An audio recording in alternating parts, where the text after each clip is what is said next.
ముఖ్యమంత్రి గారు పర్మనెంట్గా ఈ వాటర్ ఫ్లో ఎన్ని బుడమేరు పొంగినా ఇందులోకి రావడానికి ఇబ్బంది లేకుండా ఉండాలి, ఇక్కడి నుంచి సముద్రంలోకి వెళ్ళడానికి ఇబ్బంది లేకుండా ఉండాలి అంటే ఆ పక్కనున్న ఆ తూడినంతా కూడా తొలగించాలి. దీని మీద ఫోకస్ పెట్టకపోతే మళ్ళీ చేతులు కాలేక ఆకులు పట్టుకున్నట్టు అవుతుంది. That will be the failure of the government. అప్పుడు ముంపు వచ్చిన తర్వాత మనం పెద్దగా చేయగలిగేది ఏమీ లేదు. మళ్ళీ ఇలా ప్యాకెట్లు పంచుకుంటాం, ఇవన్నీ జరుగుతాయి. అది కాదు కదా, ప్రాబ్లం స్పష్టంగా మనకు అర్థమవుతుంది. సరే, గత పాలకులు నిర్లక్ష్యం, ఇప్పుడు ప్రాబ్లం ఐడెంటిఫై చేసాం.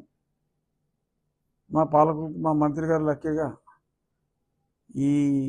ఈ మంత్రి జలవనరుల మంత్రి మన పక్క నియోజకవర్గమే కాబట్టి వారికి చెప్తా, ముఖ్యమంత్రి గారికి చెప్తాను, పర్మనెంట్గా దీనికి సొల్యూషన్ చూడాలి.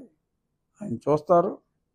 డెఫినెట్గా వరదలు అనేది వస్తాయి, వర్షపాతం వస్తుంది, ప్రకృతి వైపరీత్యాలు వస్తాయి. దానికి వచ్చిన తర్వాత ఇప్పుడు చేసిందే చేయాలి. ప్యాకెట్ల పంపిణీలు అన్నీ